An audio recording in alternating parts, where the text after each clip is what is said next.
والسلام على سيد الأنبياء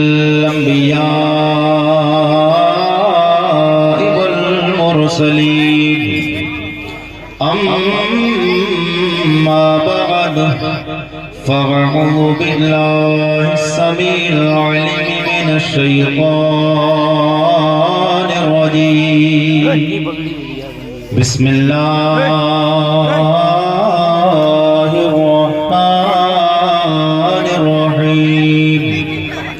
قال الله تبارك وتعالى في القرآن العظيم ما آتاكم الرسول فخذوه وما نهاكم عنه فانتهوا